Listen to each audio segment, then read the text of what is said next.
ದರ್ಶನ್ ಮನೆಯ ಮಹಜರು ವೇಳೆ ಪೊಲೀಸರಿಗೆ ದರ್ಶನ್ ಮನೆಯಲ್ಲಿ ಹಣ ಸಿಕ್ಕಿತ್ತು.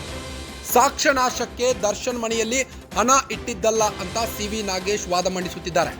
ದರ್ಶನ್ ಮನೆಯಲ್ಲಿ ಸಿಕ್ಕಿದ್ದ ಹಣವನ್ನ ಬೇರೆ ಉದ್ದೇಶಕ್ಕೆ ಇಟ್ಟಿದ್ರು. ಅದನ್ನು ಪೊಲೀಸರು ತಪ್ಪಾಗಿ ಉಲ್ಲೇಖ ಮಾಡಿದ್ದಾರೆ.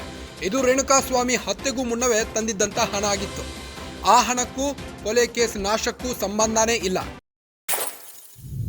ನ್ಯಾಯಾಲಯದಲ್ಲಿ ವಕೀಲ ಸಿವಿ ನಾಗೇಶ್ ವಾದ ಮಂಡಿಸುತ್ತಿದ್ದು, ದರ್ಶನ್ ಮನೆಯಲ್ಲಿ ಸಿಕ್ಕಿದ್ದು ವ್ಯವಹಾರಿಕ ಹಣ ಅಷ್ಟೇ. ಈ ವ್ಯವಹಾರಿಕ ಹಣವನ್ನೇ ಸಾಕ್ಷಿ ನಾಶಕ್ಕೆ ಎಂದು ಬಿಂಬಿಸಿದ್ದಾರೆ. ಇದನ್ನು ದರ್ಶನ್ ತಲೆಗೆ ಕಟ್ಟಲು ಪೊಲೀಸರು ಪ್ರಯತ್ನಿಸುತ್ತಿದ್ದಾರೆ. ಇದು ಕೂಡ ತನಿಖೆಯಲ್ಲಿ ನಡೆದಿರುವ ಲೋಪವೇ ಆಗಿದೆ. ದರ್ಶನ್ ಪರ ವಕೀಲ ಸಿವಿ ನಾಗೇಶ್ ಪ್ರಬಲವಾಗಿ ವಾದ ಮಂಡಿಸುತ್ತಿದ್ದಾರೆ. 57ನೇ ಸಿಸಿಎಚ್ ಕೋರ್ಟ್ನಲ್ಲಿ ಸಾಕ್ಷ್ಯ ನಾಶಕ್ಕೆ ದರ್ಶನ್ ಮನೆಯಲ್ಲಿ ಹಣ ಇಟ್ಟಿದ್ರು ಅಂತ ಆರೋಪ ವ್ಯಕ್ತವಾಗಿತ್ತು ದರ್ಶನ್ ಮೇಲೆ. ಹಿಂದೆ ಪೊಲೀಸರು ಮಹಜರು ವೇಳೆ ದರ್ಶನ್ ಮನೆಯಲ್ಲಿ ಹಣ ಸಿಕ್ಕಿತ್ತು.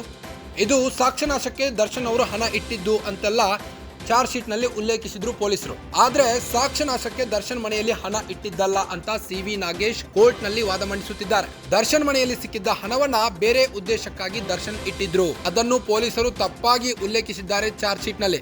ಇದು ರೇಣುಕಾಸ್ವಾಮಿ ಹತ್ಯೆಗೂ ಮುನ್ನವೇ ತಂದಿದ್ದಂತ ಹಣ ಆಗಿದೆ. ಈ ಹಣಕ್ಕೂ ಕೊಲೆ ಸಾಕ್ಷ್ಯ ನಾಶಕ್ಕೂ ಸಂಬಂಧನೇ ಇಲ್ಲ. ದರ್ಶನ್ ಮನೆಯಲ್ಲಿ ಸಿಕ್ಕಿದ್ದು ಕೇವಲ ವ್ಯವಹಾರಿಕ ಹಣ ಅಷ್ಟೇ. ಈ ವ್ಯವಹಾರಿಕ ಹಣವನ್ನೇ ಸಾಕ್ಷ್ಯ ನಾಶಕ್ಕೆ ಎಂದು ಪೊಲೀಸರು ಚಾರ್ಜ್ ಶೀಟ್ ನಲ್ಲಿ ಬಿಂಬಿಸಿದ್ದಾರೆ. ಇದನ್ನು ದರ್ಶನ್ ತಲೆಗೆ ಕಟ್ಟಲು ಪ್ಲಾನ್ ಮಾಡಿಕೊಂಡಿದ್ರಂತೆ ಪೊಲೀಸರು.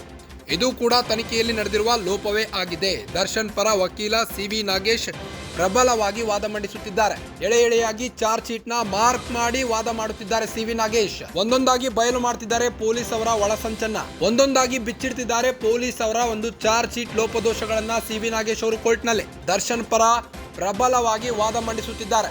ಬೆನ್ನು ನೋವಿನ ಮಧ್ಯೆಯೂ ದರ್ಶನ್ ಕೋರ್ಟ್ಗೆ ಹಾಜರಾಗಿದ್ದು, ಕೋರ್ಟ್ ನಲ್ಲಿ ದರ್ಶನ್ ಪರ ಸಿವಿ ನಾಗೇಶ್ ಪ್ರಬಲವಾಗಿ ವಾದ ಮಂಡಿಸುತ್ತಿದ್ದು, ಈ ಒಂದು ವಾದದಲ್ಲಿ ಇಂದು ದರ್ಶನ್ಗೆ ಬೇಲ್ ಸಿಗುತ್ತಾ ಕಾದ್ ನೋಡಬೇಕಾಗಿದೆ.